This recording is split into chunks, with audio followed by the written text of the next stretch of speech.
আসসালামু আলাইকুম ওরহমাতুল্লাহ। আশা করি তোমরা সবাই ভালো আছো। আজকে আমি আলোচনা করব চতুর্থ শ্রেণী ইসলাম শিক্ষা বইয়ের তৃতীয় অধ্যায় নৈতিক ও মানবিক গুণাবলী অর্জন। আমরা পাঠটি পড়ব না, পাঠটি পড়লে ভিডিওটি অনেক লম্বা হয়ে যাবে। আজকে আমরা শুধু এই পাঠের যতগুলো ছক আছে ছকগুলো পূরণ করব এবং অনুশীলনের সমাধান করব। আমাদের যে পৃষ্ঠায় ছকগুলো আছে 47 পেজে আছে, 50 পেজে আছে, 53 পেজে আছে, 56 পেজে আছে, 58 পেজে আছে। আমরা এই ছকগুলো আগে পূরণ করব, তারপরে অনুশীলনী সমাধান করব। প্রথমে আমরা 47 পেজের ছকগুলো পূরণ করব। উপরের তালিকা থেকে কোনগুলো ভালো কাজ এবং কোনগুলো মন্দ কাজ তা এই নিচের ছকে লিখতে হবে। চলো আমরা ছকটি পূরণ করে আসি।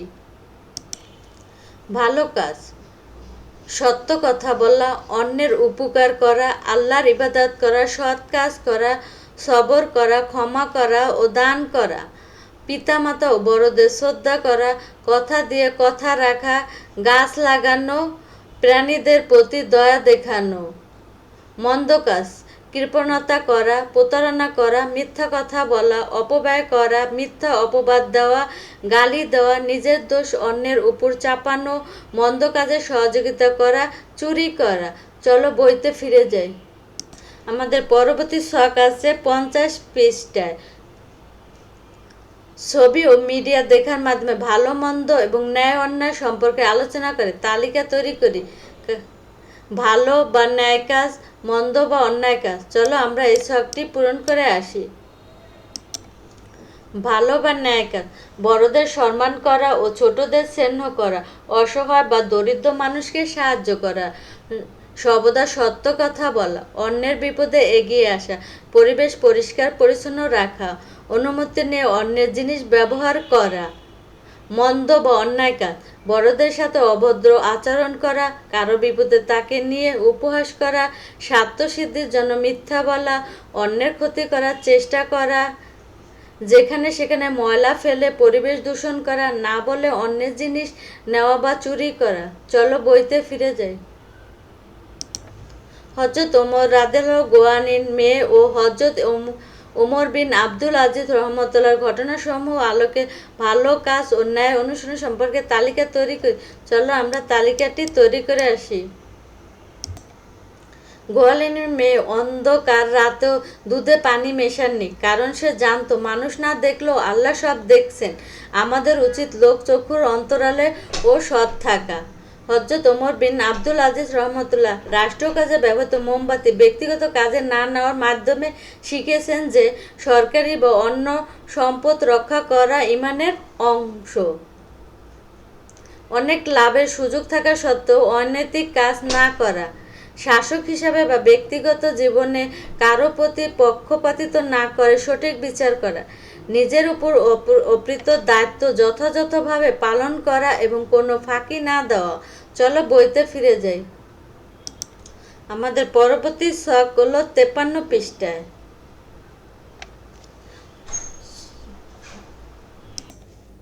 ছবি বা মিডিয়া দেখে এবং নবী ও সাহাবীদের দৃষ্টান্তসমূহ আলোচনা করে উদারতা সম্পর্কিত কাজের তালিকা তৈরি করি। চলো আমরা এই ছকটি পূরণ করে আসি। 1. শত্রু হওয়া সত্ত্বেও কুরাইশদের ক্ষমা করে দেওয়া, ক্ষুধার্তকে নিজের খাবার দিয়ে দেওয়া, অন্যের ভুলকে বড় করে না দেখে ক্ষমা করা, অসহায় প্রয়োজনীয় নিজের সম্পদ বিলিয়ে দেওয়া, মানুষের সাথে হাসি মুখে কথা বলা। চলো বইতে ফিরে যাই। আমাদের দৈনন্দিন জীবনে কিভাবে উদারতামূলক কাজে অনুসরণ করব তার তালিকা তৈরি করি। চলো কাজটি করে আসি। নিজের টিফিন সহপাঠীর সাথে ভাগ করে খাওয়া, খেলার সময় সহপাঠীর ছোট ভুলগুলো ক্ষমা করা, কেউ কষ্ট দিলে তাকে গালি না দিয়ে ধৈর্য ধরা, রাস্তাঘাটে ছোটদের আদর করা এবং বড়দের সম্মান করা, কেউ বিপদে পড়লে সাধ্যমতো সাহায্য করা। চলো বইতে ফিরে যাই। আমাদের পরবর্তী ছক 56 পেজে। ছবি ও মিডিয়া দেখে এবং নবী সাহাবীদের দৃষ্টান্তসমূহ আলোচনা করে পরিবার, বিদ্যালয় এবং বা সমাজে পরোপকার ও সম্পর্কিত কাজের একটি তালিকা তৈরি করি। চলো আমরা এই শখটি পূরণ করে আসি। অন্ধ বা বৃদ্ধ মানুষকে রাস্তা পার হতে সাহায্য করা, অসুস্থ সহপাঠী পড়া বুঝিয়ে দেওয়া বা তার খবর নেওয়া, বাড়ির চারপাশ ও বিদ্যালয়ের আঙ্গিনা পরিষ্কার রাখা, গৃহপালিত পশু পাখির যত্ন নেওয়া এবং খাবার দেওয়া, দরিদ্র মানুষকে কাপড় বা টাকা দান করা। চলো বইতে ফিরে যাই। নবী রাসূল ও সাহাবীদের পরোপকারী দৃষ্টান্ত অনুসরণ করে দৈনন্দিন জীবনে অনুসরণ সম্পর্কে তালিকা তৈরি করি। চলো আমরা এই শখটি পূরণ করে আসি। তৃষ্ণার্ত মানুষ বা প্রাণীকে পানি পান করানো, মানুষের চলার পথ থেকে কাঁটা বা ময়লা সরিয়ে ফেলা, বিপদগ্রস্ত মানুষের প্রয়োজনে পাশে দাঁড়ানো, কারো ঠিকানা অজানা থাকলে তাকে পথ দেখিয়ে দেওয়া, অন্যের প্রশ্নের উত্তর সুন্দরভাবে বুঝিয়ে দেওয়া। চলো বইতে ফিরে যাই। আমাদের পরবর্তী শখ আছে 58 পৃষ্ঠায়। মোহাম্মদ সাল্লামের দেশপ্রেমের ঘটনা উদ্বুদ্ধ হয়ে দেশপ্রেমের গুরুত্ব সম্পর্কে লিখি। চলো আমরা দেশপ্রেমের গুরুত্ব সম্পর্কে শখটি পূরণ করে আসি। মনুষ্যজনের দেশপ্রেমের গুরুত্ব। মহান নবী সাল্লাল্লাহু যখন মক্কা ছেড়ে মদিনা হিজরত করেছিলেন তখন তিনি বারবার জন্মভূমি মক্কার দিকে ফিরে তাকাচ্ছিলেন এবং অপেক্ষা করেছিলেন। এটি দেশপ্রেমের শ্রেষ্ঠ উদাহরণ। দেশকে ভালোবাসলে দেশের মানুষ ও সম্পদ নিরাপদ থাকে। চলো বইতে ফিরে যাই। আমাদের চারপাশে প্রাকৃতিক ও সামাজিক সম্পদ সংরক্ষণের উপায়সমূহ একটি তালিকা তৈরি করি। চলো আমরা তালিকাটি তৈরি করে আসি। অকারণে বিদ্যুৎ বা গ্যাসের অপচয় না করা, পানির কল ব্যবহারের পর ঠিক মতো বন্ধ করা, পার্ক বা খেলার মাঠে পরিবেশ নোংরা না করা, গাছের ডাল না ভাঙা এবং নতুন চারা লাগানো, বিদ্যালয়ের বেঞ্চ বা আসবাবপত্র নষ্ট না করা। চলো বইতে ফিরে যাই। দেশকে ভালোবেসে কিভাবে দায়িত্বশীল আচরণ করব তার তালিকা তৈরি করি। চলো আমরা এই শখটিও পূরণ করে আসি। ট্রাফিক আইন মেনে পথ চলা, দেশের আইন ও নিয়মকানুন শ্রদ্ধা করা, যেখানে সেখানে থুতু বা ময়লা না ফেলা, জাতীয় দিবসগুলো যথাযথ মর্যাদা প্রদান করা, বড় হয়ে দেশের জন্য ভালো কোনো কাজে নিজেকে নিয়োজিত করা। চলো বইতে ফিরে যাই। আমরা অনুশীলনীতে চলে আসছি। এখন আমরা অনুশীলনী করব। প্রথমে আছে সঠিক উত্তরে টিক চিহ্ন দাও। কোনটি নৈতিক গুণ? কৃপণতা করা, সত্য কথা বলা, প্রতারণা করা, অপব্যয় করা। উত্তর হবে সত্য কথা বলা। কোনটি মানবিক গুণ? অসহায়কে দান করা, কথা দিয়ে কথা রাখা, নিজের মতকে প্রাধান্য দেওয়া, মন্দ কাজে সহযোগিতা করা। উত্তর হবে অসহায়কে দান করা। আমরা কিভাবে উদারতা দেখাতে পারি? পরসঞ্চয়তা প্রদর্শন করা, অন্যদের এড়িয়ে চলে, অন্যের কথা অনুযায়ী কাজ করে, অন্যকে সাহায্য করে। পরসঞ্চয়তা প্রদর্শন করা।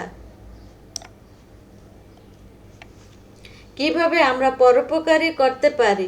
অপরের প্রতি সহমর্মিতা প্রদর্শন না করে, অন্যায়ের প্রতিবাদ করে, সত্য কথা বলে, অন্ধ ও বয়স্কদের রাস্তা পার হতে সাহায্য করা। অন্ধ ও বয়স্কদের রাস্তা পার হতে সাহায্য করা। তুমি দেশ প্রেমকে গুরুত্বপূর্ণ মনে করো কারণ তা নাগরিকত্ব লাভে সহায়তা করে, দেশের প্রতি দায়িত্ব কর্তব্য পালনে উদ্বুদ্ধ করে, ব্যবসা বাণিজ্যের সুযোগ এনে দেয়, নেতা হওয়ার পথ সুগম করে দেয়। উত্তর হবে দেশের প্রতি দায়িত্ব কর্তব্য পালনে উদ্বুদ্ধ করা। 2 নম্বর আছে শূন্যস্থান পূরণ। চলো আমরা শূন্যস্থান পূরণটি দেখে আসি।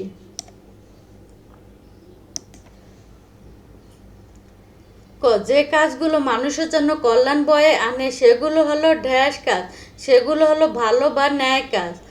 পিতা মাতা ও বড়দের সঙ্গে ড্যাশ বিনিময় করব। উত্তর হবে সালাম বিনিময় করব। গ মক্কা বিজয়ের পর মহানবী সাল্লাল্লাহু আলাইহি ওয়াসাল্লাম সবাইকে ঢেস করে দিলেন, উত্তর হবে ক্ষমা, ক্ষমা করে দিলেন। ঘ অন্যের উপকার করলে নিজেরাও ঢেস হয়, উত্তর হবে কল্যাণ হয়। প্রাকৃতিক সম্পদ ব্যবহারে আমরা ঢেস হব, সাশ্রয়ী হব। চলো বইতে ফিরে যাই। 3 নম্বর আছে বাম পাশের সাথে ডান পাশে মিল করুন। ভালো কাজের উদাহরণ হলো সত্য কথা বলা, সৎ কাজ করা, ধৈর্য ধারণ করা এবং ক্ষমা করা। উদারতা এমন একটি গুণ যা মানুষকে নিঃস্বার্থভাবে অন্যের উপকার করতে উৎসাহিত করে। কর্জে হাসনা এর মাধ্যমে আমরা ঋণ দিয়ে অভাবী মানুষের উপকার করতে পারি। সপরিদের পড়া বুঝতে সহায়তা করে, পরোপকার করা যায়। দেশপ্রেমের জন্য সব কিছুর উপরে দেশের স্বার্থ ও প্রয়োজনকে প্রাধান্য দেওয়া উচিত। 4 নম্বর শুদ্ধ অশুদ্ধ নির্ণয় করি। ক অপব্যয় করা মন্দ কাজ, এটা হবে শুদ্ধ। উদার ব্যক্তি নিজের স্বার্থ বড় করে দেখেন, এটা হবে অশুদ্ধ। দান সদকা মানুষের আয়ু বৃদ্ধি করে, এটা শুদ্ধ। জ্ঞান বিতরণ করে পরোপকার করা যায় না, এটা অশুদ্ধ। দেশপ্রেম নিজের সাথে চেয়ে দেশের স্বার্থ বড় করে দেখে, এটা শুদ্ধ। 5 নম্বর সংক্ষিপ্ত প্রশ্ন। চলো আমরা সংক্ষিপ্ত প্রশ্নের উত্তরগুলো জেনে আসি।